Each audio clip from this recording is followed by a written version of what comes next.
All right. So, Saeed, would you tell us what we did last time? I'm going to pick on you guys now. So, as when I say voluntarily say them, mostly there's only a couple of you who do volunteer. We discuss about persecution mainly. Yeah. And the change of Qibla happened. Very good. Very good. Yeah. Anybody else anybody remembers, wants to add anything? Any questions, comments from previous one? Can we move on to actual Battle of Badr? We were also talking about in warfare that you were not supposed to try to damage the face in any way, shape, or form. Yes, they were very stringent, and it all was built around that you're not fighting those who are oppressing you because you hate them. Hate was not allowed. In our own faith, we are very, very strictly forbidden to hate things. We should not hate them. Even those who oppress you, even those who are killing you and all that, we are asked to pray for them. And prayer is something that does not come out from a hateful heart, by the way. All of us who have tried to pray for those who hurt us will know this, that you have to have certain amount of compassion and forgiveness for those who are doing you wrong, to be able to pray for them, that, and it's actually quite interesting. Saint Augustine, one of my favorite saints, he actually talks about it, and he says that when we are asked to love thy neighbor and love others, teaching the faith to others is actually I'm paraphrasing his stuff, but and I totally agree with that. And he says teaching the faith is actually a sense of love for others. We love others, therefore we teach them the God's faith, right? Because you want these people to have prosperity of spiritual and material in their lives, and only we have to care for somebody to bring them to that, spiritual prosperity. So he equates that into that. So anyway, yeah, it's amazing, and lots of what is being published against Islam is almost to the dot opposite of what actually was happening. And touching on that Jerusalem was taken without any bloodshed, and Mecca was taken without any bloodshed. Mecca within Prophet Muhammad's lifetime, Jerusalem within about 10 years or so after his passing. But it wasn't even then that you say, oh, okay, maybe they stayed okay when they were close enough to the revelation. Jerusalem was taken the second time back because Crusaders took it, and then it was taken back by Muslims again, which would be 10th century. So a few hundred years after, second time Jerusalem was taken again without bloodshed. Right. So and again, when we say this does not mean that historically speaking, a person or 10 or 20 somewhere have not done wrong, but give me any community, political or religious, whose people have not done it wrong. Blaming that onto the book of God or onto an actual manifestation and prophet and religion is just as unjust as it can be. So there we are, and plus we learned, like last time, how much this news is and history is manipulated. That I mean, this was first time. Last time I think Liba mentioned that I heard that somebody believes that the library was burned by Muslims. I was like, really? Like how? I mean, how do we not correct these things in this day and age when knowledge is actually being corrected at so many? In the Persian history books, we read that and our books were Persian history books came about mostly in the Pahlavi dynasty time, when they were trying to take people away from being Muslim and were trying to make up the previous Persian glories. And so it created a loss of hatred in the education system, and it shows its darkness. It is interesting to those of us who are Baha'is here that when you read the Dawnbreakers, like Suleiman Khan and some of those other early believers, they actually were so much respected because they actually spoke Arabic and they would wear Arab attire. And that alone was respected in the streets of Iran and all that. So this is a later phenomena that we are doing this now. And it doesn't help anybody. It doesn't help those who know us. It doesn't help Persia itself. And it's just, yeah, so here we are. Anyway, it was because of all of these issues that the Guardian has really stressed. Baha'u'llah has stressed, of course. The Bab has stressed, and the Guardian and spelled it out for us that we should be studying this way and correct our ways. about everything, especially about Islam. So, all right. One quick question. Yeah. I know that there's time prophecies related to the Bab. Was there time prophecies related to Muhammad in the Bible someplace? Yes, that's why I sent you guys the handout, the last one, where the Badr's prophecies are from the Old Testament. Badr is Prophet Muhammad's revelation, yeah. About the terror. Yeah. This part is very touchy. Before the Battle of Badr, Makkans were very much upset, and they asked Muhammad. So Muhammad prayed on behalf of them. Oh Allah, should this group is deleted today, you will no longer be worshipped. Oh Allah, should this group of Muslims be defeated today, you will no longer be worshipped. Muhammad kept reciting this prayer. Yes. Then Abu Bakr said, "Oh Prophet of Allah, you have cried out enough to your Lord. He will surely fulfill what he has promised." And now we are talking about this prophecy in Islam. Yeah. That these 300 country heroes of Badr will return and fight alongside the promised one. Yep. At the time of Qiyamah. Very good. Yes. All right. So let's. So Badr then, you guys have the handout. Is one of the first major battles. We already had number of skirmishes, number of raids by Quraysh and a couple of other tribes, but this is the first one. We finally are allowed permission to fight is granted. We read those Quranic verses last time, right? So I had some of them. There are dozens of more others. We read the rule of battles, and then so then we start on what happened at the last end was about that caravan that we talked about.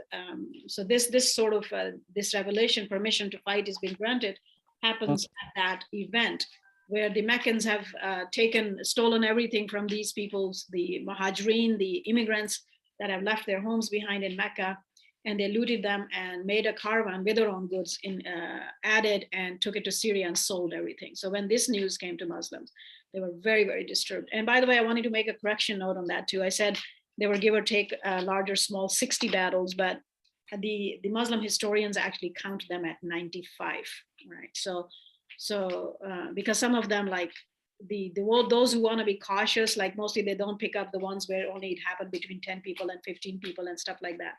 But nonetheless, all of those events did create a lot of tension for Muslims, no matter how small or big it was. So now then when you compare the 1,018 deaths total on both sides out of 95 battles in a small or big in 10 years, it's an amazing, amazing event and goes so against everything that has been said about Islam or early Muslims. So can I interrupt just a quick question? When I'm reading this, or just Bible in general, it's hard for me because I don't know the names in that, how they correlate to the Persian names. Yeah. So like for instance here, you wrote Kedar for Quraysh. Yes. But I don't understand the Dedan and the Tema and the rest of it. Okay, we can dissect that separately. Or is there a book or something that has a glossary? All of these have been dissected. I thought I sent you the handout. I sent you Badr in Old Testament stuff that actually translates that. The names? Yeah. I'll look again, but I don't know. All of this is, I said I will, I thought I did. One of the handout, wasn't it about the Old Testament prophets that are mentioned in the Quran and what the difference of names is? Did I send that list? By the way, because I get, there is 2 parallel classes going on and I have this other project going on. So if I say that I will give you something and I forgot, just send me a quick email or something, a note and remind me. Well, I can raise my hand to say I don't have it. Okay. So there is a list of over 25 prophets and that are different. They're pronounced differently in Arabic, but they're same prophets that are mentioned in the Old Testament and the Bible. So then Muslims are again asking, so permission is granted. When permission is granted, then Prophet Muhammad gathers a force of both immigrants and Ansar, and tells them they actually think that they are going to march to intercept the caravan that has sold their stuff. And coming back, the Abu Sufyan is the one who's in charge of. He's the one who has taken the stuff out and sold. So they are when they leave Medina, they left on Ramadan 12th. So this is the actual battle takes place March 13th. So you have 5 days before. So it's a couple of days march to. When they started from Medina, they were not going towards Badr. The believers thought that they were going to go and intercept the caravan, where they would have intercepted it on a bit of a different place and route, even though they're somewhat in the same direction. When they were not too far from Badr, they actually made a halt and stopped, and that's when Prophet Muhammad actually told them that there was an army that was coming from Mecca, because Abu Sufyan had sent messengers to Mecca. They have announced everywhere that they have to pass this route from Medina, and they were afraid that that Muhammad and his followers would attack them. So they had asked help from Mecca. So Mecca had gathered this. When they left Mecca, it was 1,300, but 300 left before battle ensued. So they were 1,000 when they came. So they too had come to secure their caravan. When they reached, when they too were not quite at Badr, but a station or so before that, Abu Sufyan had already changed his route. He was safe. He was too far away from any reach of the Medinan danger. And he had sent a message to say he was safe and he didn't need any help and it's okay.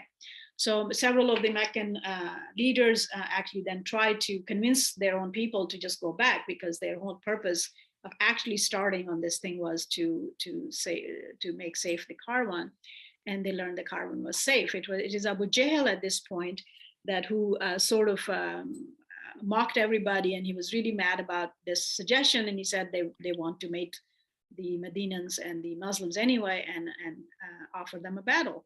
A couple of them did try to object, to say, but we didn't come for this kind of battle. We came, and he said, this is our chance.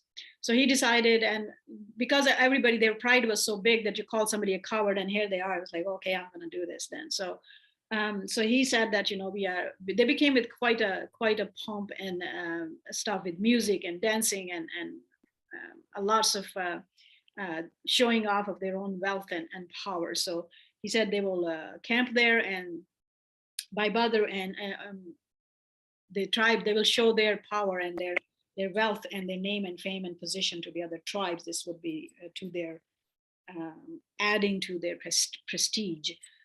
So they arrive at this point. So they are moving towards Badr, and then Prophet Muhammad, when he halted, he had told them that the Meccans were that this was happening, and some of the Muslims did ask him, it's like, if you knew the Meccan army was so.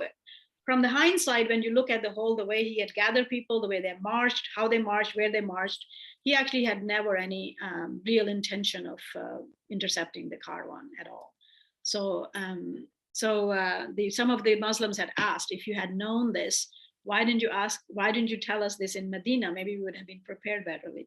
So throughout those 10 years of Prophet Muhammad's management, you will see that things were dealt with in extremely cautious way, and which in itself alone saved a lot of lives and kept things under control, and so forth and so on. So there are a couple of very touching scenes at this point. There is so when he's kind of announcing them that there might be this other thing, we would have to actually meet an army and not the caravan. Caravans were like, okay, so even if there is a large caravan, you will have 50, 60, maybe 100 so to speak, guards with it, depending on how big the caravan was. Those guards were, and that's why this whole caravan issue was happening by the sea routes and stuff with the Medinan army, because the caravans were they had weapons on them, right? So they were, so they posed great threat. They were not just walking business people. And So I'm sorry, the people wanted to intercept the carbon to take back the goods? yes, yes. Oh, okay. Thank you. That's what they thought the intention was. Actually, they thought that they were getting ready to do that.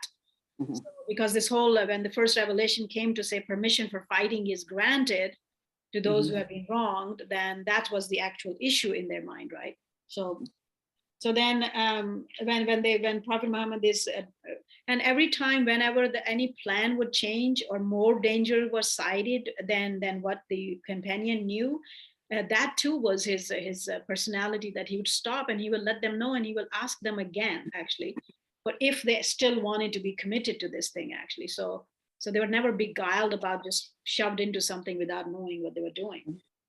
And so he had asked them again if they had to fight the army, then if they will stand with it. And the immigrants, some of the leadership, had made some good speeches about it, and he kept quiet. He did not say yes or no to it. And so the Ansar, the Medinans, their leadership realized that he's waiting on them to say what it is, right? So it was because the large number among this army was actually this time the Ansar. And there were only 60 or 66 immigrants among them. So the Saad bin Muaz, who is among the very first 6 and 12 believers and one of the leaders, he was one of the 12 leaders Prophet Muhammad chose as the tribal leaders of Moses or disciple of Christ, he said. He was one of them. So when he thinks that he's waiting, the Prophet Muhammad is waiting on them, he says this, and it just puts me to tears always. And I'll read it to you. Saad bin Muaz, chief of Aus, submitted, Ya Rasulallah, O Messenger of Allah, it may be that you are awaiting an expression of our view. We have believed in you as a true prophet of God, and we have put our hands in your hand in token of absolute commitment. Go wherever you determine. We shall be with you. We call to witness him, God, who has sent you with truth, that if you will command us to jump into the sea, we shall jump into it, and not one of us will hold back. God willing, you will find us steadfast in battle. You will behold that from us, which will greatly please you. This reminds me of Baha'u'llah. Excuse me, you are reading this from Islam, not Muslim? Yes. Yes. Will you please tell me the page number? I mostly don't read anything from Muslim. So there is twice, at least to my knowledge, maybe more time, Baha'u'llah makes this claim that he says that he's actually offering this. He's offering this obedience on our behalf to God. And he's talking to God, and he says that these are the people. This is in conjunction with when he asked us to fast, right? One of the places that, and Baha'u'llah repeats it as elsewhere too. And he says, oh my Lord, and I'm paraphrasing, and he says, oh my Lord, if you would ask these people to fast until the end of their days without breaking it, they will. They will. If you would order them such a thing, they will follow it, right? And another two places, Baha'u'llah says that these are your lovers, that if they were given 10,000 lives, they will lay it down for you, for that God that you worship, right? And in that case, then Baha'u'llah is talking about his own believers, right? Yes. Okay. Yes. And I will say, and when we are studying Kitab-e-Gan, I often remind this to ourselves. I was like, ask it to yourself. He's promising that to God on my behalf. Do I have that love and courage? I would assume I do. So yeah, it's so they had. So by the time when they left Medina, they were a little over 300, and then a couple of other people joined them. Meanwhile, so by the time the battle will actually start, there are 313 Muslims. They had only 2 horses between them from Medina, so they were taking turns riding, and they had 70 camels. So 300 plus, starting from there, 70 camels. So everybody had to take turns for riding. Prophet Muhammad himself rode, took his turn with 2 other people. and that's how they share things. He was actually they tried to assign one of the ride for him, and he said, why? I'm as able to walk and as eager to do this in path of my Lord as you are. Only 7 of them had armor, any armor. The rest of them, half of them didn't even have full clothing, and most of them even didn't have swords. The Meccan would arrive at 1300, but when they arrived and they saw the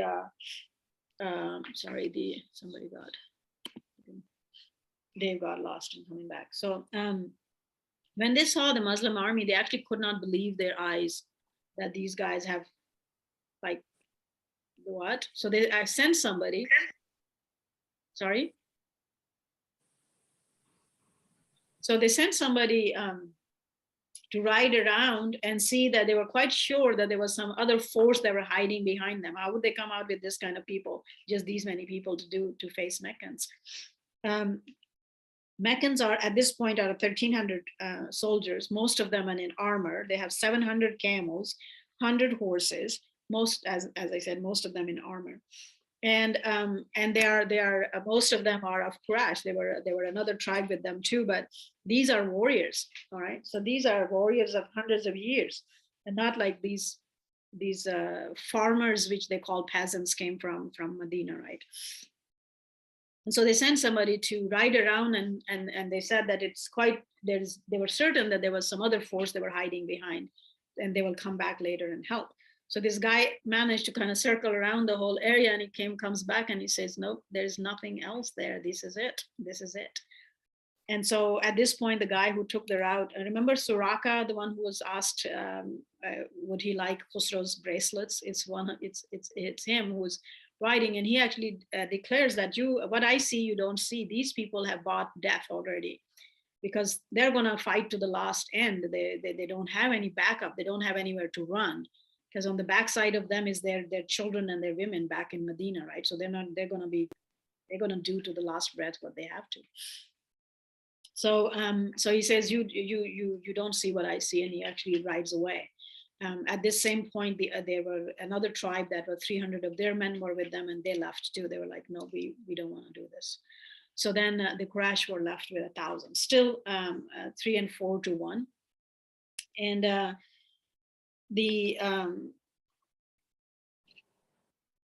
so the lines are made in the older times.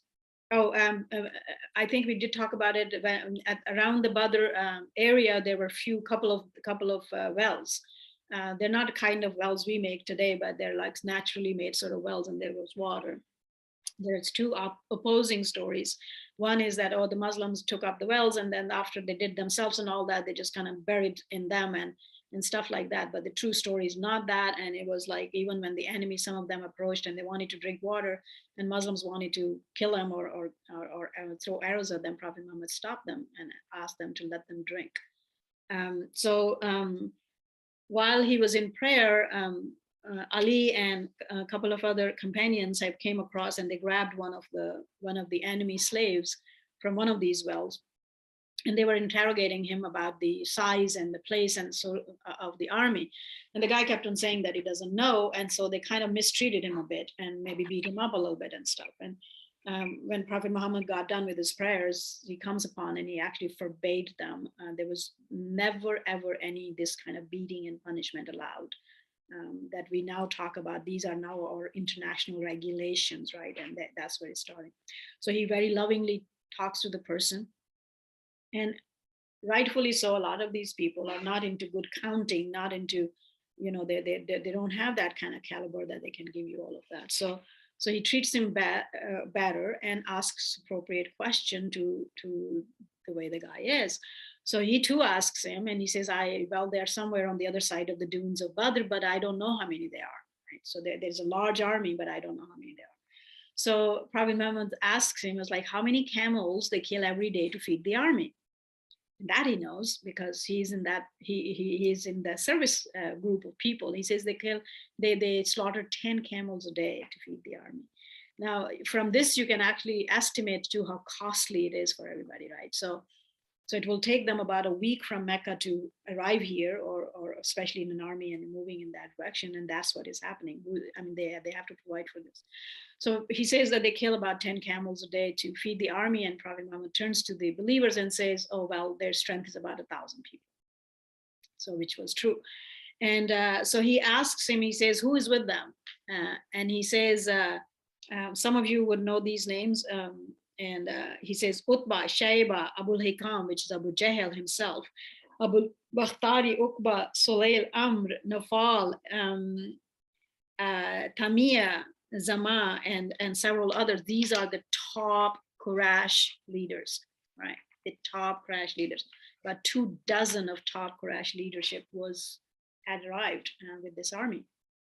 And when he said these names, Prophet Muhammad's comment was, take note, Mecca has flung all the pieces of its liver before you. So this kind of comforted those little Muslims who were listening to this big, huge army and everything. And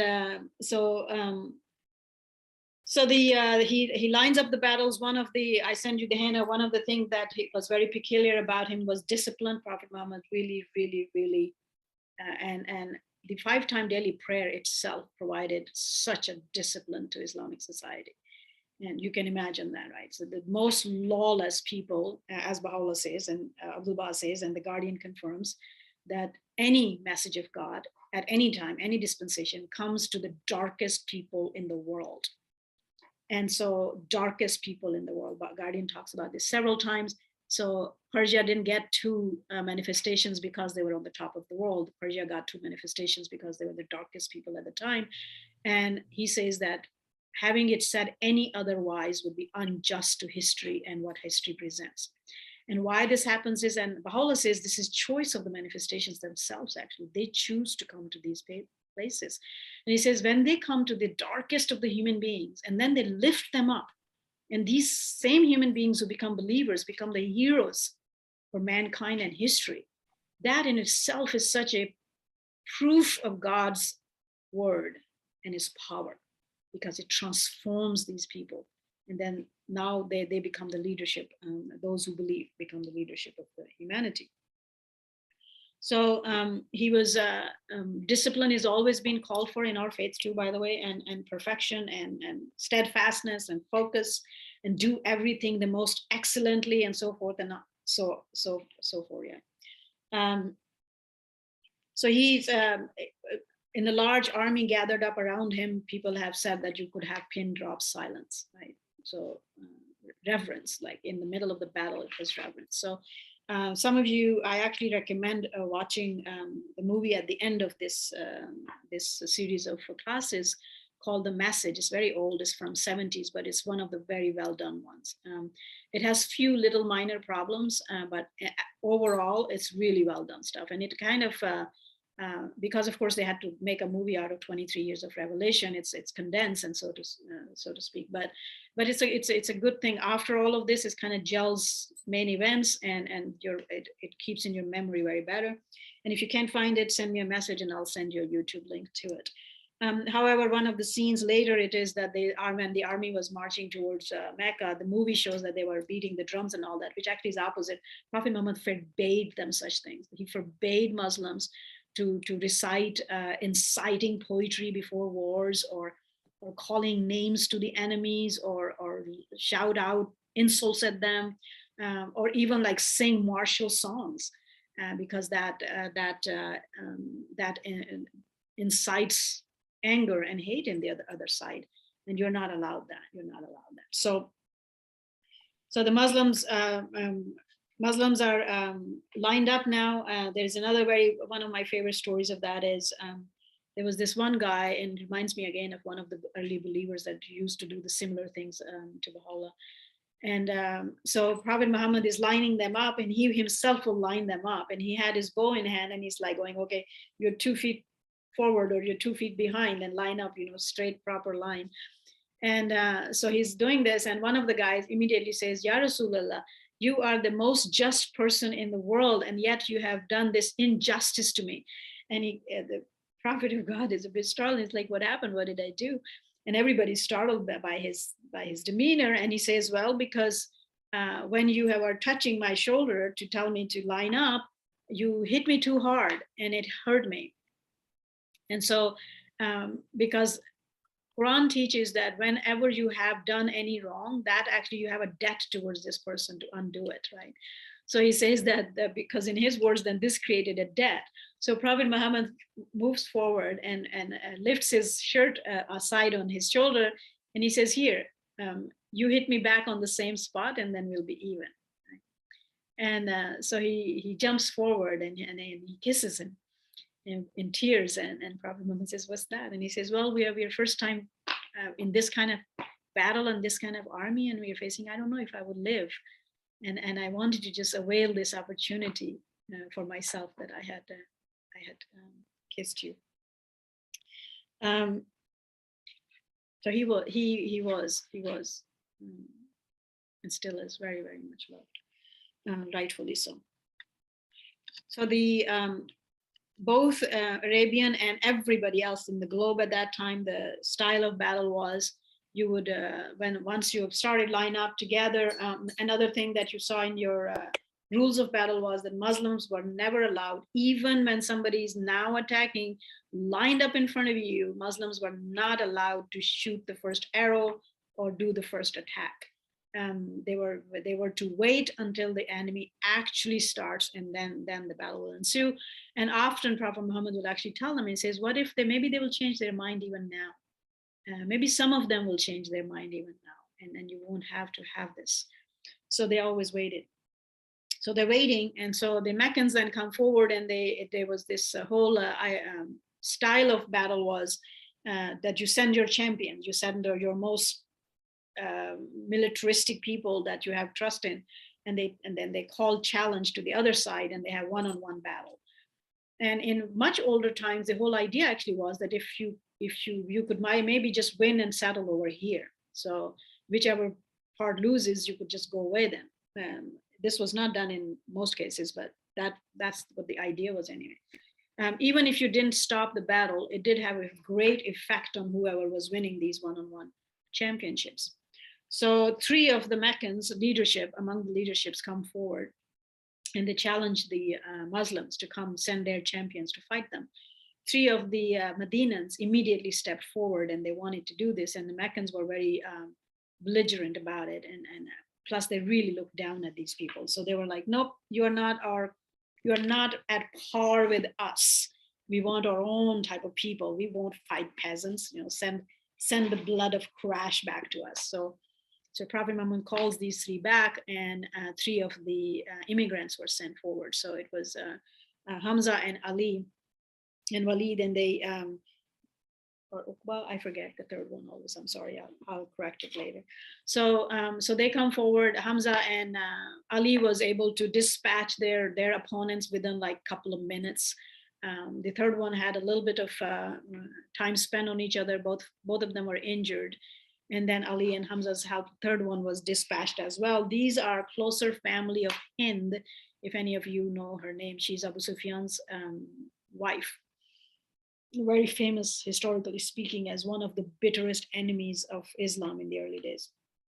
So after this, then the normal battle ensues with the archers first, and then finally with the one-on-one sword battling and stuff like that. It actually didn't last long enough. It was only like a few hours total, and Muslims won by tremendous amount of victory, considering. So they had 14 people were martyred on Muslim end, 6 Muhajirin, 8 Medina and Ansars, 70 of the Meccans were killed, and 74 were made prisoners.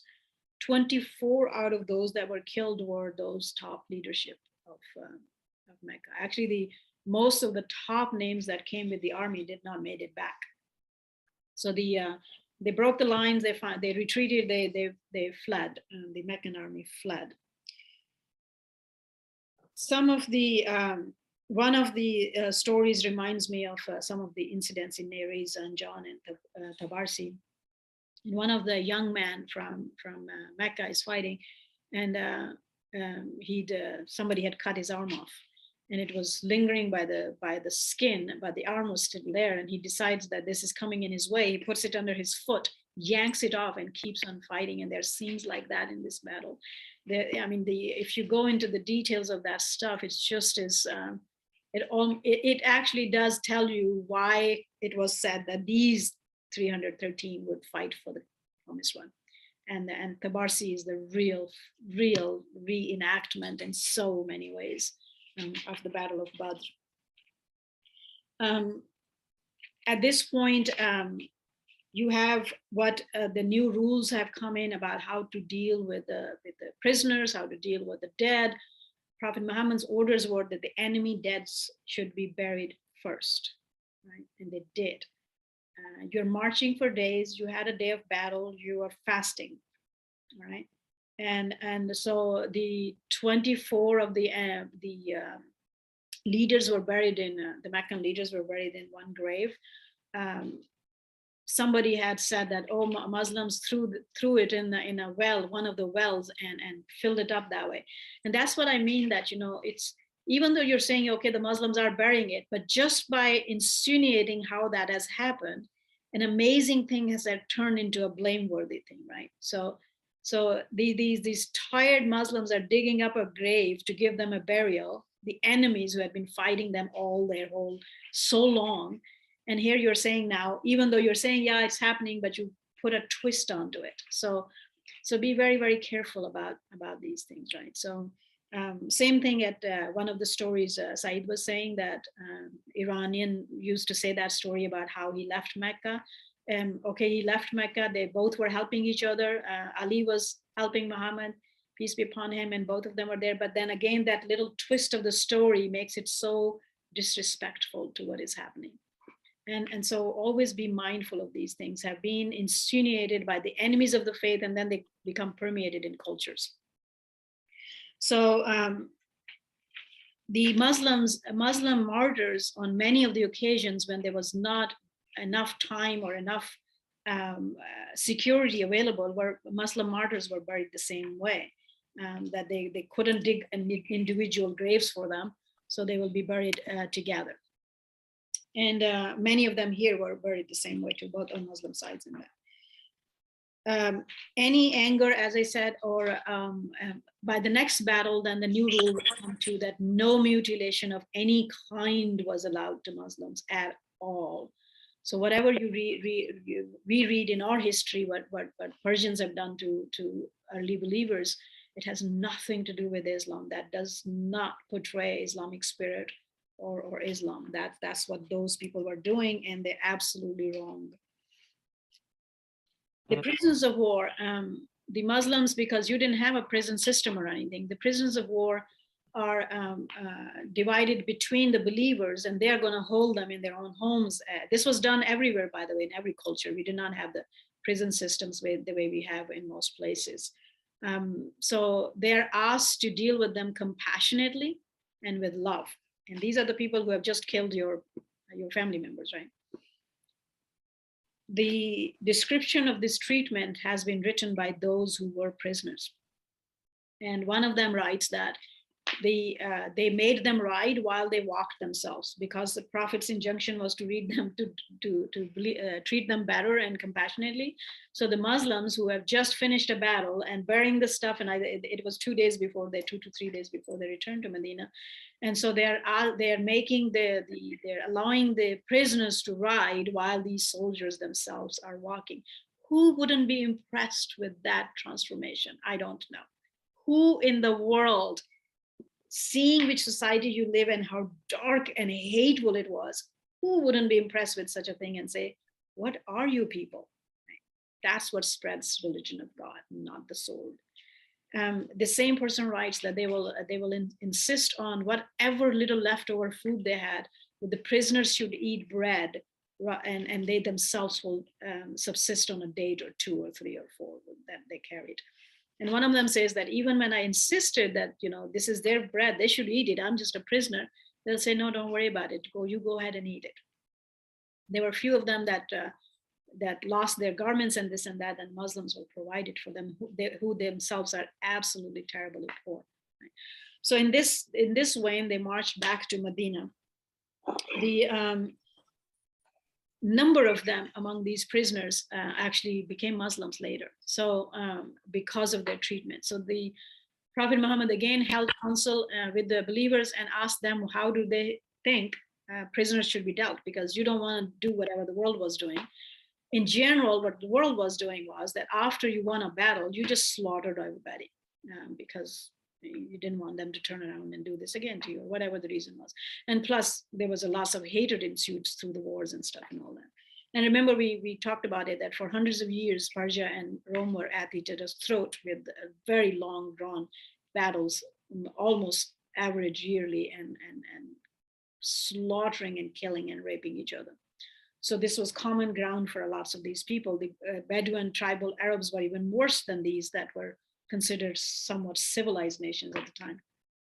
So now these people are treated absolutely as if, you read in a dreamland to somebody could do this in practicality. So he holds counsel and asks the believers what do they think should be done. So many opinions are given, and Umar, of course, as usual, that's what his personality always was, by the way. He was always kind of harsh-tempered and a bit strong on things. And he says that they should be all put to death. And there was a poet among the prisoners, who used to write really, really negative poetry against the Prophet and Muslims. And he suggested that before we put him to death, all of his teeth should be taken out of his mouth and then killed out. And so Prophet Muhammad did not agree to any of these. So Islam then promoted that these prisoners, the Quran says these prisoners should be released as compassion, if you can. If you really have to, then release them on ransom. So ransom was then actually settled, so you don't demand whatever you want. Ransom was settled according to people's condition and whatever their background and financial background was. And or they could actually pay for their own self, and then they were allowed to be free in the society to go work. And then through that work, they'll pay back their stuff, and then they will be released. Quran actually tells Muslims to pay your own money towards their release. Quran says the same thing about slaves, that when you see some good in them, release them. And if they can't afford to pay them their freedom back, pay towards it. You pay towards it. You will have much better and much larger reward with God for this. Do this, right? So that was set up for these prisoners.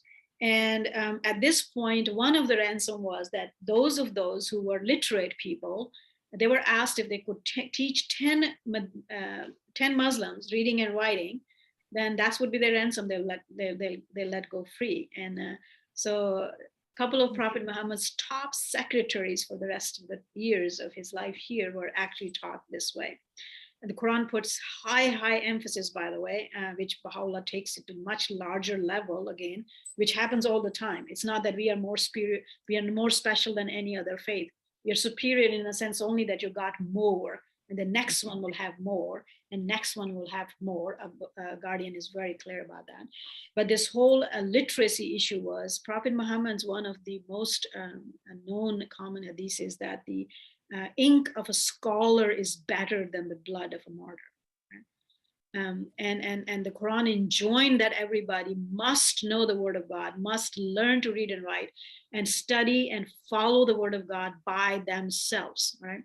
First time in human history, which we mostly don't touch on that, a book of God was such promoted that every household will have a copy from the early days. Right? These are the times when Europe is going through dark ages, by the way, right? When touching the Bible or doing your own study was considered sinful, and you get punished by the church, right? If you did your own stuff, and so forth and so on. So some of it in the older times, for example, when we talk about Torah only being kept in the synagogues, and somebody has to come to the leader and get what it does it say and whatever. Now it's not. Some of it is not all what you call it. Sinister, because of these injunctions of God, we actually then build technologies that we never pay attention to why these things are coming into being, right? So like when Muslims are told to have their cleanliness in such and such way, you got your underwear, your socks created by them. Nobody gives them credit for it. We can't live without it on a daily basis, but we don't actually give credit to what is happening, right? So when Baha'u'llah said, don't bathe in Persian pools, if you're standing up and pouring water on your head and bathing that way is better for you, guess what? Within such a short time, the whole world has standing showers, but we don't know where this whole idea comes from and why it permeates, right? As Baha'u'llah says, when a message comes, then it's like sun rising, and the worm in the earth does not know anything about the sun, doesn't know anything about the sunlight, but nonetheless its life depends on it.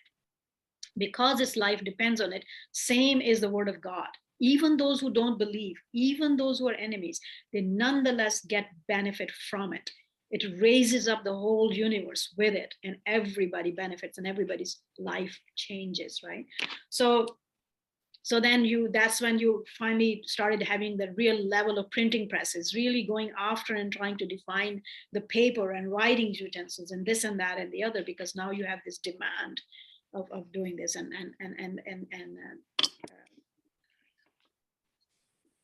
this book of God has given you that. This book of God has given you that, right? It was not among us before that. So so then he always really stressed that people should be educated. Now we educated, and so we will come to how then Islam brought this whole new civilization of Renaissance because of these things.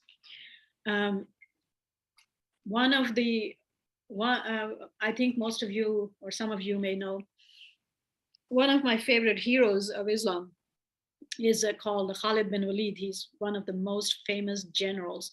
Actually, some of the Western historians are doing some work on him, and he would come out as everybody's favorite person, no matter what side you belong and where you stand, because it's just awesome. It's famous about him that he had participated, participated or led 50 some battles in his life, very short career, never lost a single one of them. Never lost a single one of them. The second battle, Muslims would lose to Meccans after Badr, and that was lost because of him. So it's said in that sense that even the one he fought against Muslims, he did not lose that. And later at some point he will become Muslim. So it was one of his brothers that was prisoner after Badr with Meccans. So that's where his journey, I guess, would start, I assume. This young man, Walid ibn Walid, he, because he was from an influential, richer family, his ransom was on a higher level of ransoms. So because Quraysh they lost so much prestige and face, and they were so angry about this whole outcome, that they actually, it took them more than 2 months before they will send anybody to, because they were told that they can come and take the prisoners with them to release them. That allowed 2 months, over 2 months of period for these people to actually live with Muslims, watch them, and be treated with them consistently. So it's not just a day or two of hospitality. When his brother finally come and take him, pay his ransom, and take him back to Mecca, when he arrives there, he announces that he actually had accepted Islam. He had never told anybody in Medina either that he had done that. So his brothers are, of course, furious. And they were like, if you had done that, and anybody who had accepted Islam, by the way, was immediately free, because you're not an enemy anymore. Even if you were a prisoner, you killed 10 people in the middle of the battle, and then something hit your heart and you said, ooh, I actually won this, and you were supposed to be set free. So his brothers are like, if that was the case, why wouldn't you tell them? They will free you anyway, and we wouldn't have to pay this money and take this journey. And he said, well, because if I announced it then, some people might think that I had taken it because I wanted freedom. I wanted them to know that I'd taken it because I believe in it. Right? So there were several of them like this that had taken up.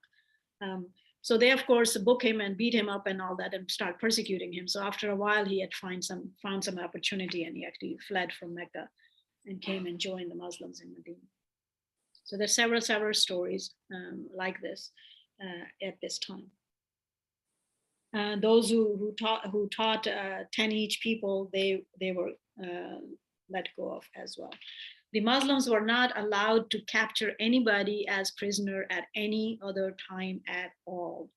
Even during battle, they were asked it was better not to take prisoners at all. But that didn't mean, what it meant in the previous civilization was don't take any prisoners meant kill everybody. But that's not what we're talking about here.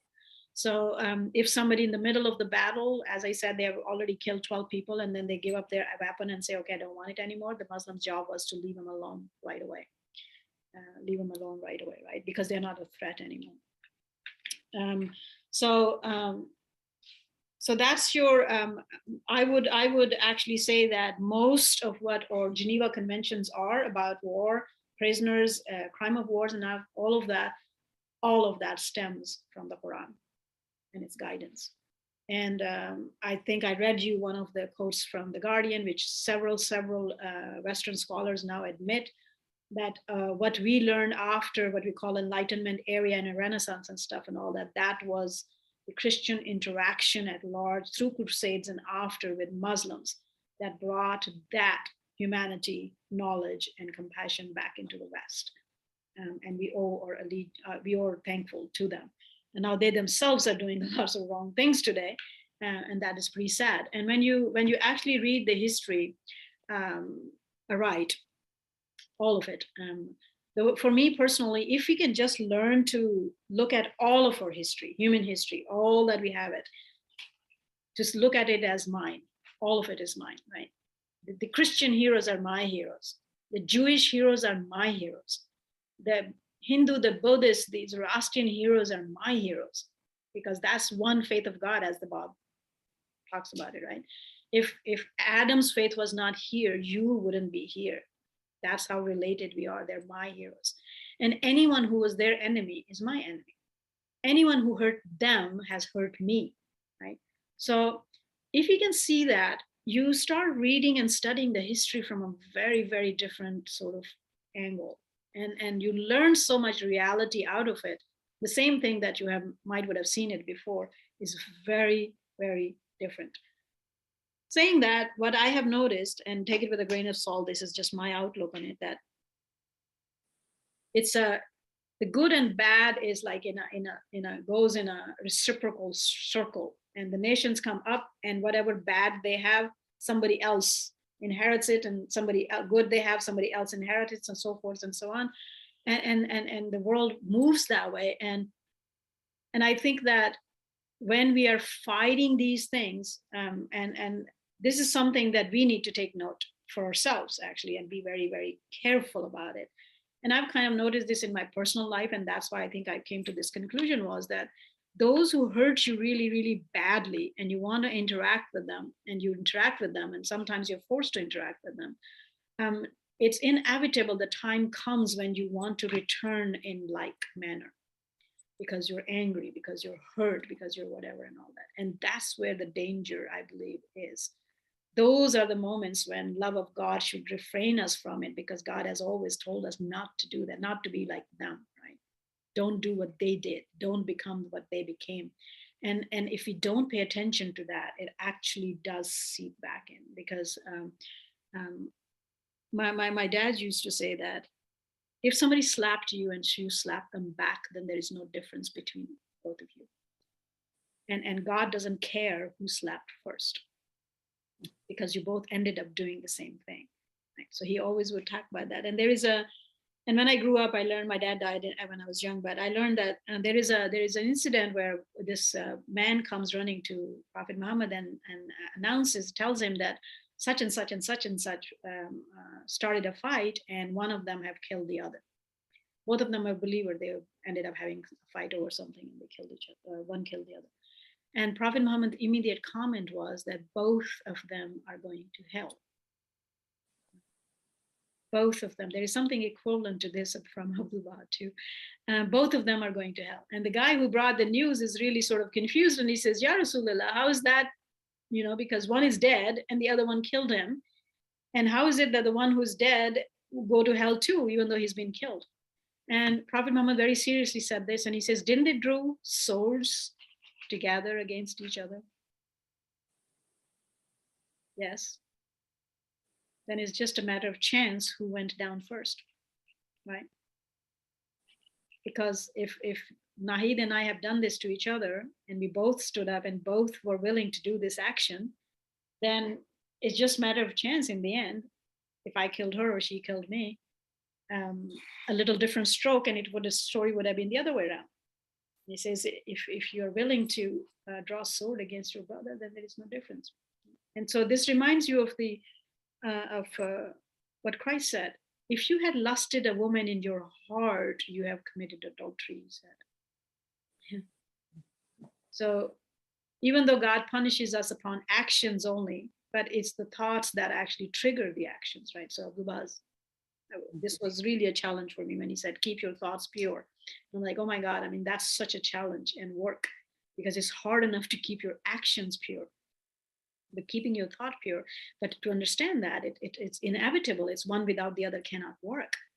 Our thoughts must become purer and purer, and therefore our actions will be pure and pure. So yes, lots of Muslims are doing a lot of wrong, but that's not what they were taught. And at the time of Islam, you will see all of these things done by those people.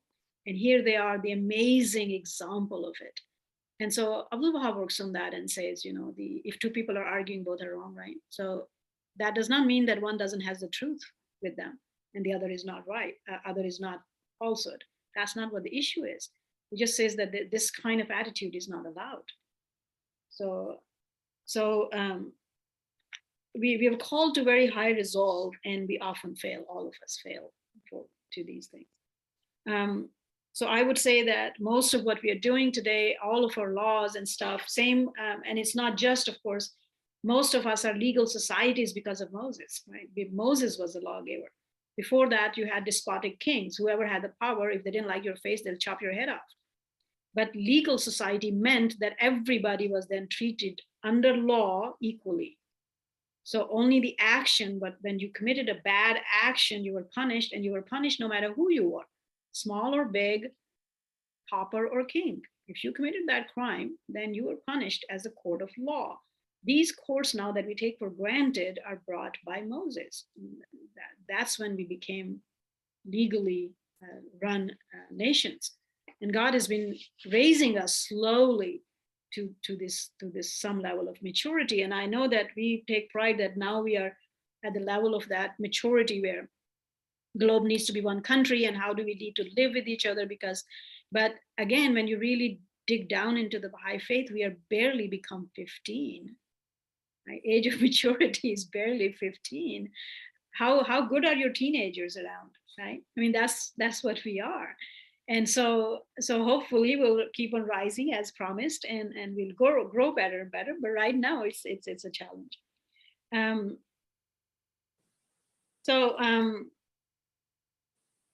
Right after this, I want to touch on one of the side issues. I know that people always wonder about this.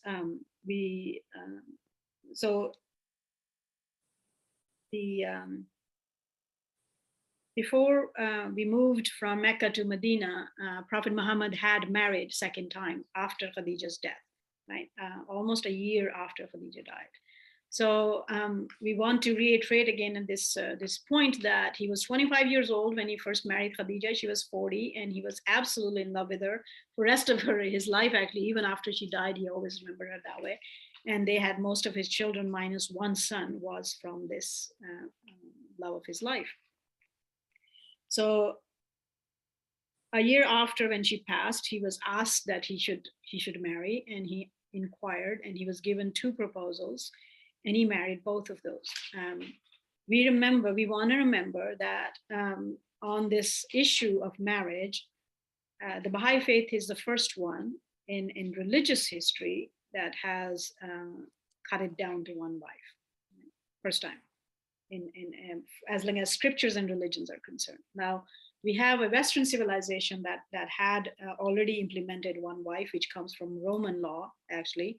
But Roman law was property-based. Only one married wife was part of your deal, but you were allowed to have other ones that you didn't do the marriage ceremony and kept as concubines, as many as you wanted or kept.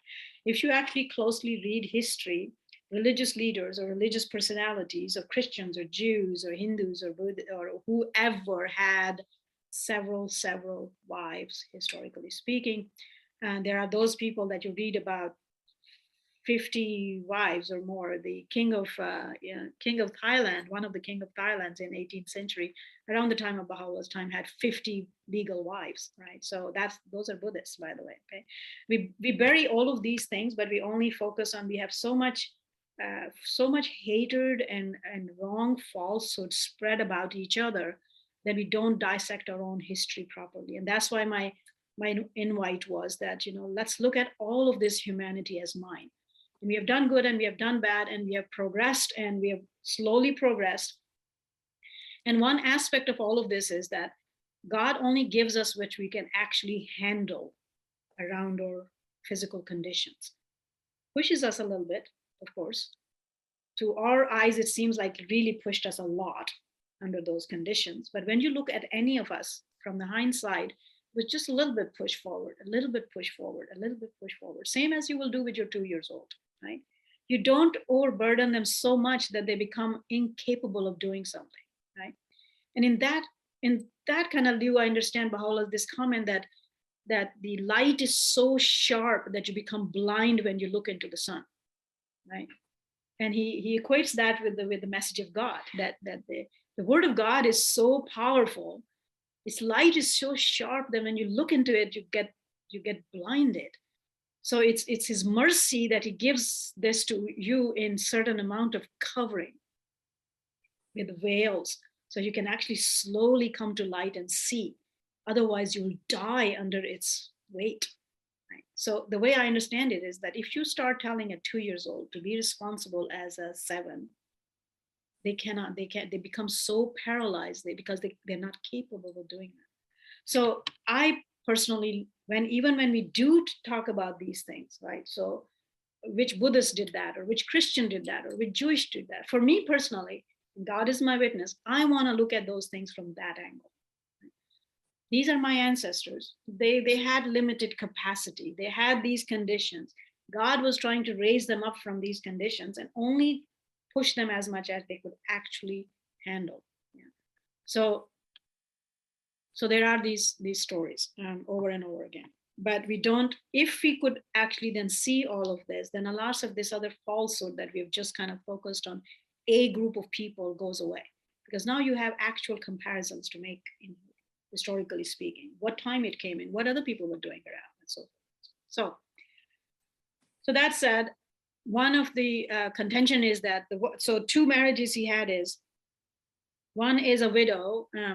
One of his cousins actually was his second wife, and one is the one that is the most contentious, is the name of Aisha, that some of the historians has put it in really wrongly. And Abdul Baha talks about some of these issues to say why some of the historical facts of Islam got so negative and beguiled by people. Is Abdul Baha says that it wasn't always only done by the enemies either, by the way. He says the believers in their own ignorance promoted certain things that are not really good, but they took pride in those, all right? So one of example is, for example, that especially Shias will say that, and all Muslims will say that Ali was so brave that he could kill 10 people with one stroke of sword, right? As proud as we were for the saying, in this modern world, that doesn't work really. People cringe on things like that, right? You know what Ali himself said? He said the bravery of a man is not how many people he can kill with the stroke of a sword. The bravery of a man is the one who's brave is the one who can control his own anger. That's your Ali, right? That's your real Imam Ali. But here we are, in our love for him, we are proud of his bravery and proud of that. The kind of things we are promoting about him in the modern times, God forbid, I don't want to use the words, but it makes these people look into something else than they were. So we must be careful for what we're doing. And that's what Abdul Baha's warning was, that, in our own love, we end up saying things that are just, and what we say and what we record lives. It has its own life. 1400 years after, people are repeating these things, especially now in the West, in Europe, and a lot of it, unfortunately, in Iran too, actually, that is so just wrong and just wrong. So if you really dig down into the actual histories of things, even though that's why we had the event of Prophet Muhammad's birth as when the Yemeni guy attacked the Kaaba, right? So that equates, and it was that was the year Prophet Muhammad was born. If you ask my grandmother when she was born, she'll say, "Oh, it was the rainy season, and it was around when these and these kind of things took place," right? Those things would have been like 3 years long events, and so somewhere around those 3 years in rainy season, which was, I don't know, if you're in subcontinent, that would be somewhere July, August sort of stuff.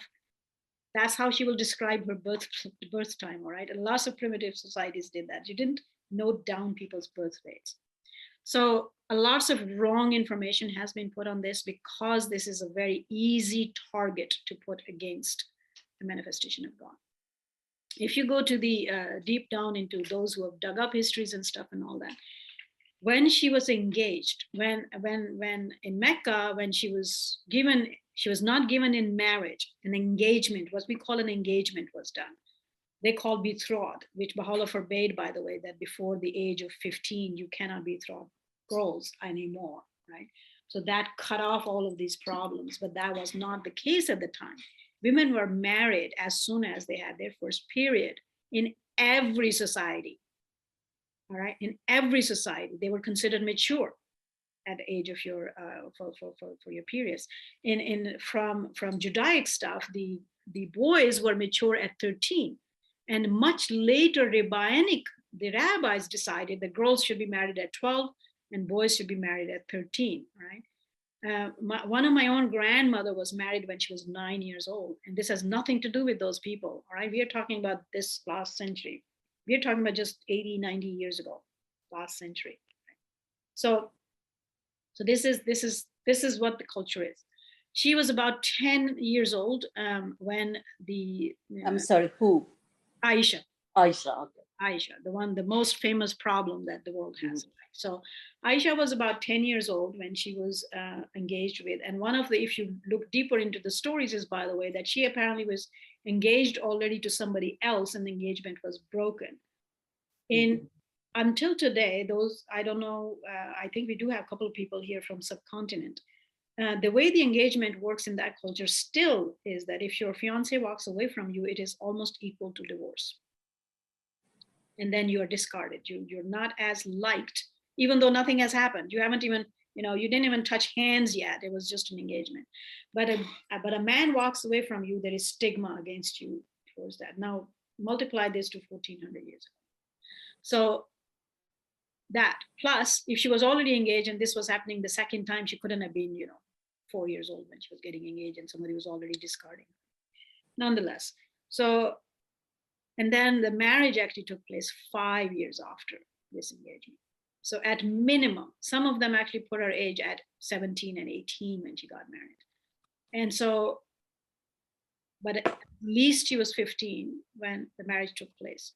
I often remind, and this is not a reminder, please, as I just qualified myself several times from a point of disrespect, but putting things in perspective wakes us up to say, okay, then be just to everyone, right?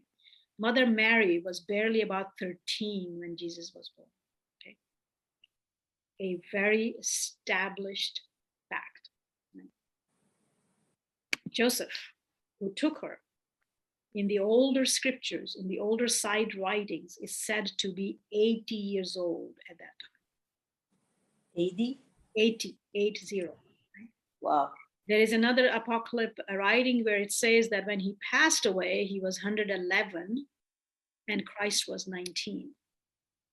That actually puts him into 90 some years old when he took Mary as a wife, right? So, so we must, and again, she is my mother.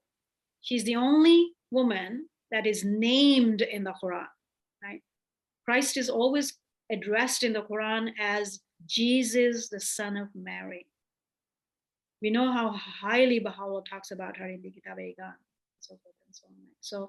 So, but remembering these accurate historical events that are next to each other, much closer than they are now, by the way, Between Prophet Muhammad and Christianity, there's barely 600 years time in the primitive times, right? We have much larger time between him and now, 1400 years than it was then. So we must remember these, all right? You go to all the previous, there were several others historically in the biblical stories that are already wives and mothers at age 10 and 11 and 12, 9 and 10 and 11 and 12, right? Nobody sneers at that because we shouldn't. That's how life was.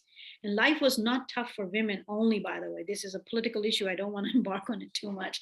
But if a 13-year-old boy is getting married and his duty is to take care of his wife and children, all right? His duty is to feed them. He is now their armor and their stuff. Can you imagine what's happening there? All of us have gone out and worked. Do you know how hard life is out there? So we must pay attention to these things. Humanity had really hard time over the centuries. We are so much better off today than we ever were, even though we complain more than we did then, I guess. But this was set rules in societies, in all societies. And the tribal societies were actually more backwards than some of the civilized areas. But some of the top queens in just a few hundred years ago in Christendom were 11 and 12 and 13 when they were married off, right? And sent off to marry off, because that's how political life works. If you want to make peace with somebody, you gift them your daughter. Now, you're not gifting them your daughter to turn into a concubine, of course, but so were boys were forced into marriages too. If you go to primitive societies today, I don't find much men who actually marry on their own wishes. It's the parents who decide, the family who decides, right? Well, that's the same way in the royal families, or I mean, just recent families too. There is so much misery on those kind of ends, but it is a part of it was necessity of what we are dealing with, right? So we must look at things from that angle. So anyway, that is that. And then Prophet Muhammad altogether would have had 11 wives. The rest of them all were married within those 10 years in Medina. They will be war prisoners. They will be the daughters of a leader of the top enemy. And according to the cultural norms, a highest level of person's daughter must go to the highest person. Okay? So if you are the chief magistrate of Medina and of the Muslim nation now, and a big guy has been vanquished, his family is your responsibility. Right? So we have 2 girls that were sent as gifts from the viceroy of Egypt, who was Christian. 2 Christian girls were sent as gifts to Prophet Muhammad. Gifts at that time meant you could keep them as concubines, by the way. That's what they were sent for. He married one. The reason he couldn't marry both, because there were sisters and the Quran forbids marrying sisters. Right? So he married one, and one was given in marriage to one of the other top ranking companions. His last son would be born out of this. She was called Mary the Copt. Right? She was Christian. When Khaybar fell, this was a major Jewish town, and one of the top enemies among the Jews against Prophet Muhammad that had done so much poisoning for 9 some years, by almost 9 years close, when Khaybar fell, he married his daughter. She became mothers of Muslims, right? Because the mother, the same as for Rahia Khanum is called Ummatul Baha. She's our mother. And this title was not used for Abdul Baha's wife or Baha'u'llah's wife, but this title is used for Shoghi Effendi's wife. And all of the Prophet's wives are called Ummatul Muslimin. They are our mothers. They became top scholars. Several of them were top scholars. Men and women sat at their feet and learned from them. So, and they're war prisoners. All of them were either divorcee or widows. Aisha is the only one that was a virgin that was his wife, including his first wife, who was twice widowed. Right now, remember we said that every faith, especially we are taught, Baha'is are taught, that every faith makes improvements onto what is happening before.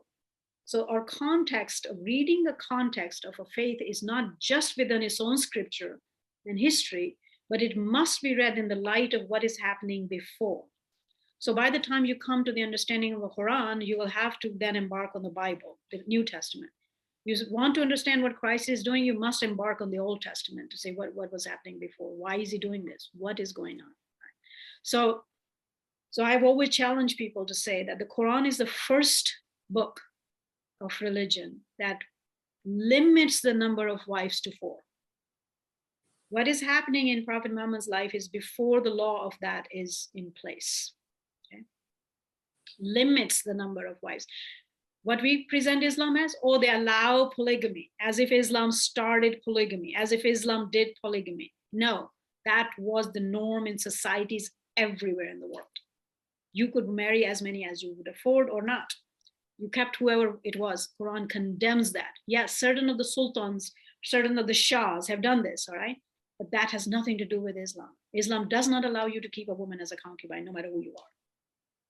And Prophet Muhammad's own life is absolutely clear under minute details of how these things were happening. Right? So that said, just a second, I want to remind you that go back and read up, I will send you a handout, I guess, on the rabbinic laws. In the Old Testament, certain kind of people are discouraged from marrying, especially men too, by the way, but mostly the culture ended up having it on the woman's side. So like, for example, you should not marry a stupid person, it says, really, okay? So, I mean, culturally, how do you define stupid? What is stupid today might be like absolutely a scholar, and 2,000, 5,000 years ago. But there is certain categories, certain type of people should not be married into. The Old Testament has that, right? So then you move forward and these things. And then when rabbinic law became more powerful, they actually added several categories of women you should not marry. Several categories. Some of those categories were, if you are widowed twice, nobody should marry you. If you are a divorcee, nobody should marry you. If you're barren, you cannot bear children, or they think you cannot bear children, you should not be married, and so forth. And so the list goes long. Prophet Muhammad undone all of that. All right? So he is exemplar for Muslims. The Quran calls him exemplar for Muslims. Whatever he won't touch, I won't touch at all. He didn't do it, why should I do it? Even though Quran says go ahead and do it, but you didn't do it, you're my exemplar. That's what we do to Abdul Baha, right? Abdul Baha is my exemplar. If I can't find something he's doing, I don't want to do it because he didn't do it, right? So all of these women are of these categories, and they're raised to the highest level of position in Islamic world. To this day, 1400 years, Muslims go like this: Amat al-Muslimin, Amat al-Muslimin such and such, Amat al-Muslimin such and such, my mother such and such, my mother such and such. Yeah. Aisha later will fight with Ali in a big battle against him. And when her camel fell and her hoda fell, he went first, offered her hand, and said, "Get up, mother. Get up, mother." That's what we need to see. Not these other blaming stuff that is happening. So other than Aisha, by the way, every one of them was in mid to late 30s or 40s. When women were marrying at 10 or 12 and were mothers at 12 or 13, by the time you were 30, you were a grandmother already. By the time you were 25, 26, you were a grandmother already, because that's what is happening to your daughters and sons as well, right? So now you have their children. So that's what is happening. And many of Western scholars now have dissected this and say, if you talk about it, because God forbid, when you talk about it from physical sort of lusty, juicy stories you want to make of it. When he was a young man at 25, when those things are alive physically, he didn't do any of these things ever. Not only that, he had married one woman for 25 years and she was 15 years his older. He was faithful to her, and faithful always. Through his wives and his instructions, we will learn all the other things that the Quran is teaching, how women should be treated. And we will talk about that when we come up to, hopefully we'll have last couple of sessions to take care of some of these issues, women's issues and some other issues, and we'll go through that. But it was an amazing progress for women. First time in religious history, women were given inheritance rights. That happened right after Badr, the Battle of Badr, between Battle of Badr and Uhud. One of the leaders, Ansari leaders, were died through his wounds and stuff, and he had only 2 daughters. And in none of the previous religions, or in Bedouin laws, of course, tribal law, women were given inheritance rights at all. So, so if you died and you didn't have son, then your inheritance went to your brother. And if you didn't have a brother, then your inheritance went to whatever your closest brother, male relatives were. Now, again, we are looking at all of this from the condition of where society was and what was necessary. Women were not called to take care of themselves. As soon as something happened to you, it was like in Judaic law, it was duty of your brother to actually marry you. So mostly from the financial point of view. So you're not left out in the streets. So if you became a widow, your brother-in-law's duty was to marry you actually, and then take care of you and your children for the sake of your brother. So God is pushing us a little bit forward to do right things, but only that much that we can actually handle around those situations. So this lady then comes to, so his brother comes and takes everything, that's his right. So this lady comes with her 2 daughters to Prophet Muhammad and wails about that. And he says that, we have to wait what God has to say about this. That's where your inheritance law comes. And the Quran is the first book of God among all the previous ones. And we are not throwing stones at the previous ones. Please don't ever do that from that angle. Nonetheless, it's the first book of God that has given women property rights. Until a century and a half ago, women didn't have property rights in America or Europe. Okay? We don't talk about these things. We don't write these things. We don't bicker about these things. Why did your voting right came in 1921? Because women were not their own person. They did not have rights. Women could not write their own contract in America and Europe. Until recently, by the way, all right? Until recently, because you're not your own entity. So your father has to write the contract for you, or your son, or your husband, or your brother. We don't bicker about these things. Neither most of us even know this. But we all point the fingers at Islam for having some hijab on a woman's head, really. Is that the worst thing women have suffered? So first, inheritance rights. So Prophet Muhammad immediately calls the brother and says, this is what the Quran says now. Please give them back their stuff. He does. He does, right? Through these property rights, first time in history, in Islamic history, woman has been her own entity all this time. In most Islamic cultures, when you marry, you don't change your name, by the way. Especially Arab cultures, they don't change their name because you don't now belong to somebody else. You are your person of your family. So, and wives were given, right? Wives themselves were given separate inheritance right. By the way, when you read up on the inheritance of the Aqdas, most of it was built and improved upon, but built on what Islamic inheritance rights were. And if you don't know what Quranic inheritance rights are, then you should read up on them. And the Baha'i law is quite similar. There are certain places where improvements have been made, but nonetheless, as a base principle, it's pretty much the same. So then a deceased inheritance mostly went to his own children and wife. A very small portion of it was allotted to brothers or whoever else.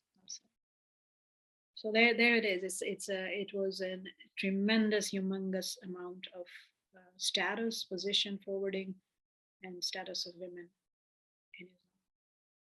So we'll stop there. I took 8 minutes extra of your question answer time, and I'll open it up to whoever has any comments or concerns or questions. Yes, Liba. I think your microphone is off. We can't hear you. Sorry. I wrote them down because some of them are very simple. The Omar that you talked about, the one that you said was bad-tempered, Yeah. he Caliph. He is the second caliph, okay. But he's not the one that invaded Iran, is he? I don't call it invaded. That's a wrong word. Because, well, Iran was taken and became Muslim within his reign. Yes. It was because an Arab scholar told me it was not this Omar, it was another Omar. Okay. Same. And then when you said education was very important, yes. Is there anywhere written that it's education for women? Education for all. It does not. There was a time when. So we touched on this in this class or the other, I forget. But one of the things we need to remember is that the Guardian talked about this and clarified this to the whole throughout the generations of dispensations. And you can find that back in Genesis, by the way. Now that you will know this, you'll see this. God says, I created, when God created man in his image, it says God made this thing, right? He created this species, which we call human. Mm-hmm. And he called him, he created them, he says, I'm paraphrasing, he says, I created them male and female, right? Created mm-hmm. I him, male and female. Mm-hmm. Called him, both of them, name Adam. So Adam is not a man. Adam is humanity. Mm-hmm. And both of us are integral part of that creation, man and woman, right? So somebody had wrote to the Guardian and says some of the prayers are, most of the prayers are, he said this, God, oh, I am the son. Says, no, that's where your thing is. Both of you are this. Mm-hmm. We are the ones who are dividing into all of this. And you know what the saddest part is? We're actually running after this issue so much more today than ever before, after God has finally taught us in clear-cut words that my soul has no gender. Mm-hmm. So when God created man in his image, it wasn't my 2 legs and 2 arms, by the way. My 2 legs and 2 arms are not in the image of God. My soul is. Mm-hmm. It's my soul that makes me this entity of humanity, of human being. That soul, Baha'u'llah clearly teaches us, has no gender. Mm-hmm. Gender belongs to the body, and body is a product here of the contingent world, in this world. Actually, in many Baha'i prayers, Baha'u'llah and also Bob sometimes refer to themselves as female. Yeah. And I looked it up, and in Google it says that the Baha'is do that to show that there is no difference between male and female. I mean, we don't know the reason why they do this, but Baha'u'llah first time uses the female appellations of the Wahi. Mm. Right? The Wahi, the revelation that previously were called the dove or Gabriel or whatever, the language was always that way. And Baha'u'llah talks about is made of heaven. It's the maid of heaven that brought him the revelation, right? So yeah, I mean, it's, and to me personally, it has never mattered, by the way, even though I kind of grew up in a society that is considered somewhat oppressive. I was fine with who I was. I was like, God made me this, then it's perfect, right? So was there anywhere that in the Quran that says Kullan Musliman and Muslimatin? I'm Arabic is horrible. I'm paraphrasing something. So one of the wives of the prophets,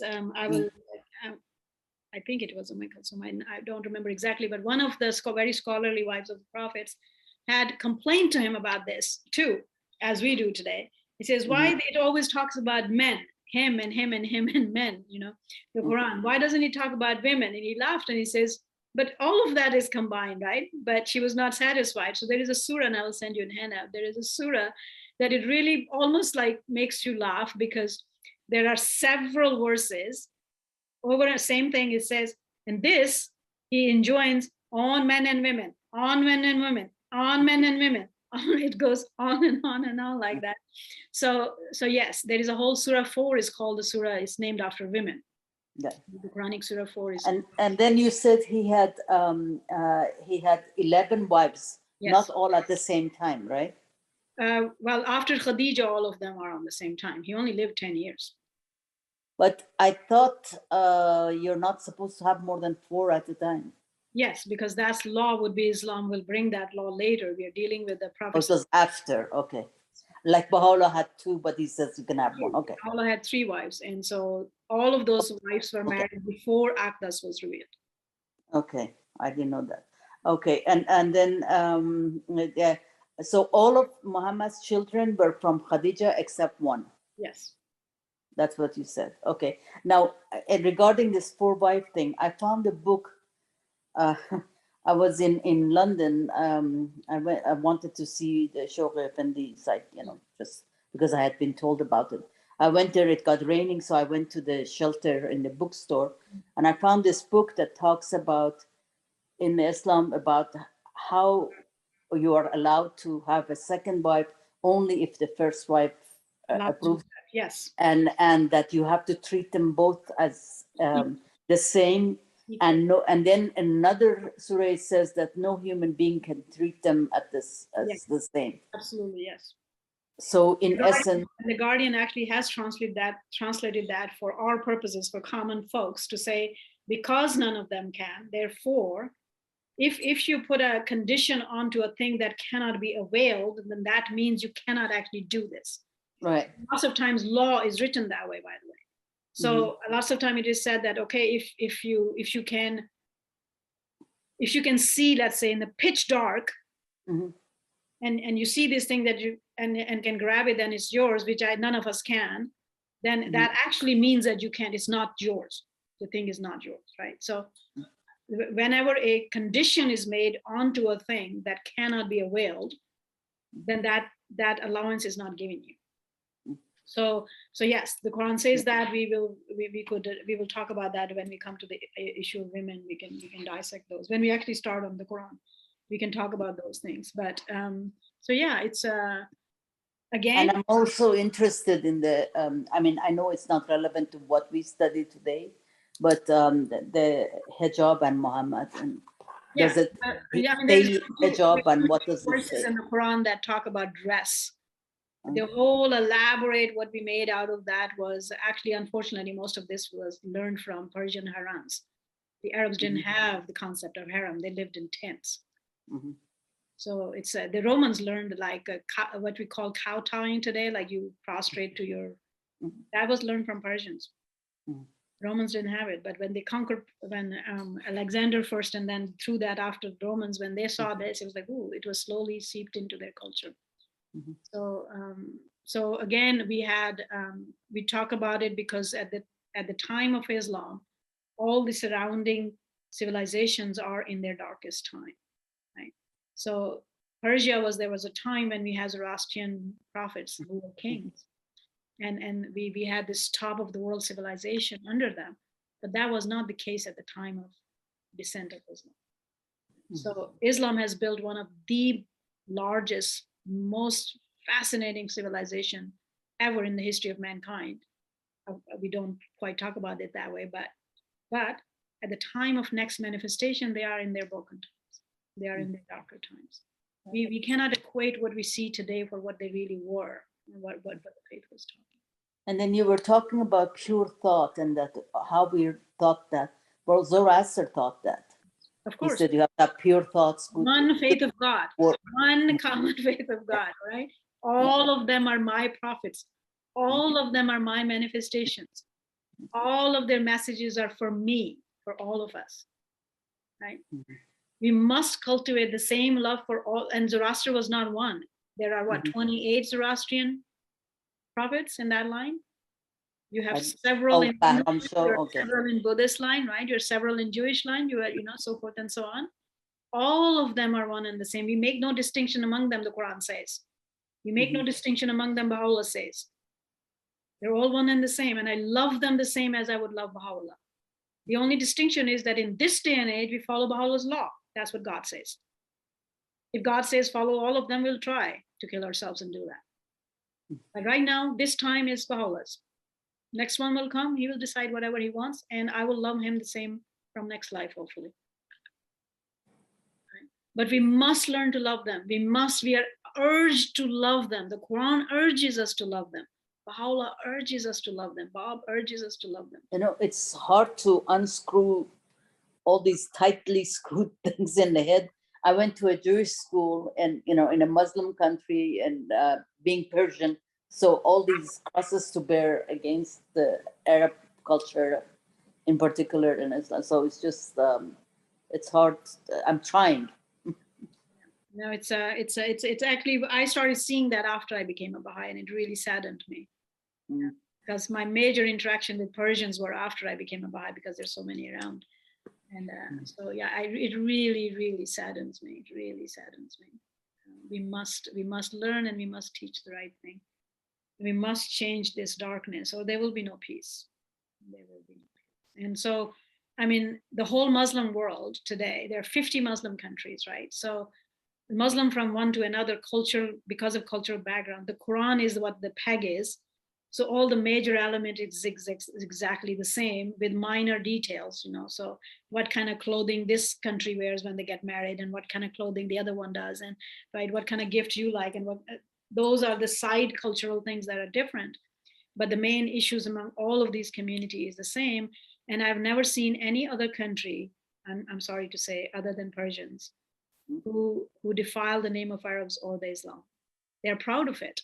Right? All of us, all of these countries that became Muslims were somebody else before. The only pride in those people is that Islam came and saved them from their darkness. So they're proud. They're proud of it. I come from royal blood, and my dad used to hate that because, especially in subcontinent, this is a big, huge thing, class system and this and that, and he will never even speak about it.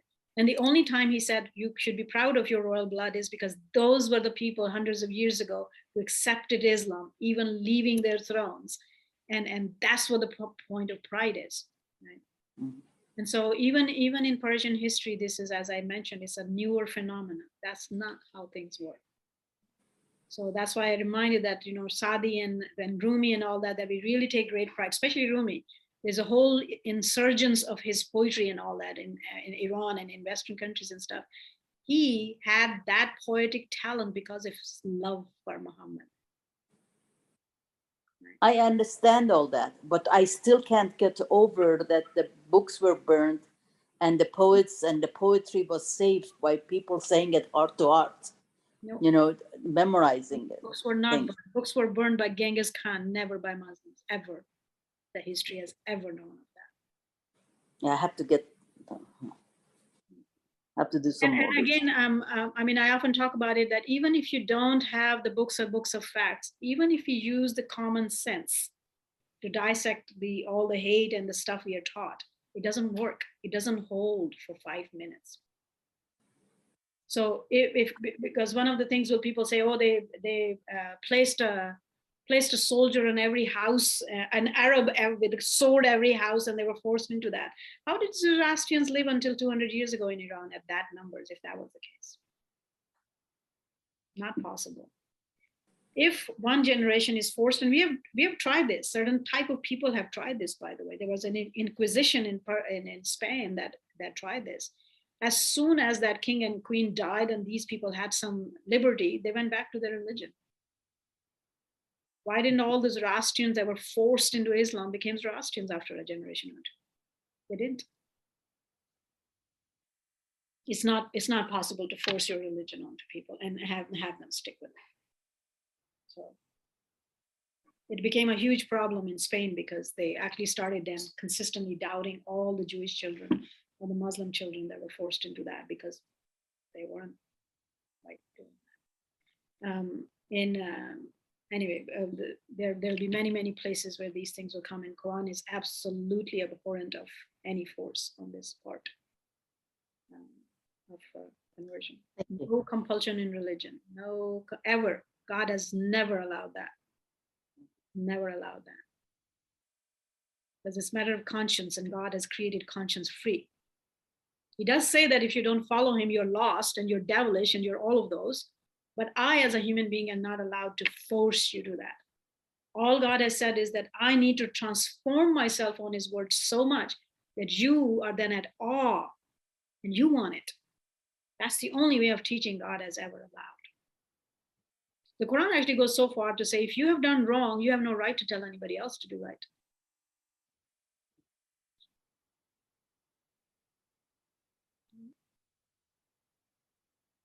So, and these are prophecies of the Quran, by the way, and we will come to that. And when the Bab and Baha'u'llah wrote letters to the kings, the first time that we know of that letters to the kings were written this way, to my knowledge anyway, was Prophet Muhammad. He wrote letters to 8 neighboring monarchs, inviting them to Islam. And the one who tore it and threw it away was Khosrow. Everybody else showed some level of either political or sincere respect. Khosrow was the one who threw it, punished the person who brought it, and threw it away. And when that news was brought back, the words of God were that as he threw away my message, his kingdom will be thrown into pieces, will be cut into pieces. And it was within 10 years of that prophecy, the whole of Persia was. Yeah, but he also asked questions and said, you know, you say you bring justice, well, we've had justice for so many years. I mean, that's beyond the scope of this class, but, you know, he had some things to say that were, in my mind, just to. Yeah, but so you see, that's why I go with that when a guardian warns us about these ancestral biases. Mhm. So for me, and there are many Muslims who feel this way, by the way. So for example, if you go to lots of subcontinental Muslims will be blaming British for whatever had happened to them. And that's why we are in this condition, because they did that to me. And I don't buy that. And I asked them, I was like, so yes, they were this glory, but that glory was of those people. What have you done? All of us are doing this today, by the way. Our fights are on these issues, from whites to blacks to browns to greens to blues to nations to colors to whatever. Oh, because 500 years ago, my ancestors, okay, fine, those were then. What are we doing now? Every man for himself, God says, in every scripture. I cannot reap reward for somebody else, neither I can be punished for somebody else. My life belongs to me only. So how do we not then justify this for seeing what we are doing in history? I will be willing to bring all of that up for the point of view and the style Abdul Baha does. He reminds you of this glorious history to say to pull yourself up and become good again. But he's not teaching you to see that and then hate somebody else. My personal take on the whole world is that no nation ever has been taken over unless they themselves were dark, broken, and disunited, ever. Until they were strong and on the good path, nobody ever took them over, ever, anyone. Go study history, find out anyone who was good, morally, and strong and united, caring for each other, and somebody just came and took them over. No one. That's what it means when he says small numbers have strength against large numbers. Morality has strength in it. Whenever we are moral and good, right, that same Persia freed the Jews from Babylonia, send them back, get them 40 camels of gold to build their temple. And what are we doing today? So for me, I only take pride in my ancestry, considering all of them my ancestors. And I'm embarrassed of those who did wrong, and I'm proud of those who did good, no matter where they were at. No matter where they were at. We must do this favor to ourselves and our children, really. We cannot have a global society without it. We cannot go back. None of us can go back even a century ago and change anything. Let's say even if whatever has happened. We can only study it from the point of view of molding our own ways and being better. To do good as they did and not to do bad what they bad did. And we must have proper discernment for it. And we can choose today and tomorrow to do differently to ourselves and to each other. None of us can go back and change anything. So the whole idea of hating each other over what had happened when really is counterproductive. I mean, even if you forget about religion, just politically, just contingent life is totally unproductive. Furthering my hatred to my neighbor because his grandfathers have done something which neither I nor this person existed at that time. I do not understand that. Neither I nor you were there. Let's say if our ancestors were worse enemies to each other and whatever they did to each other. We both were not there. Neither I'm responsible for my grandfather nor you are for yours. I can only stand up and scream about injustice within the law that happens to me. That's it. And same way, I can only take pride in reward for my own actions too, not for somebody else's. And if we can just teach our children this and learn this, we will have peace in a generation. Because lots of our wars still are happening because of our grievances of the past, really. And we can't really sincerely make friends of each other if we feel that about each other and about each other's ancestors. There's no way. There's always that poison inside. Yeah. That's why the Quran said. And they say we'll follow whatever forefathers did. And what if their forefather was devoid of intelligence? were ignorant beings and did not know any right. And and partially it's true, by the way. Every next generation is always a little more enlightened. That's how we are growing. That's where humanity is maturing.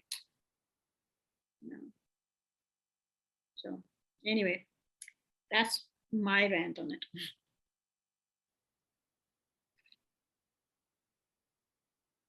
Any other? And I talk the same way about people here too. We have our own problems here in America that are haters built on ancestors, what they did to each other. Like, you know what? Just let's move on. I wasn't here then. You weren't here then. You couldn't control them. They did what they did. And the Quran says that they reaped the fruits of what they did. And you will reap the fruits of what you do. Neither I'm responsible for them, nor I can be rewarded for their good. Okay? Each generation, each life stands for its own.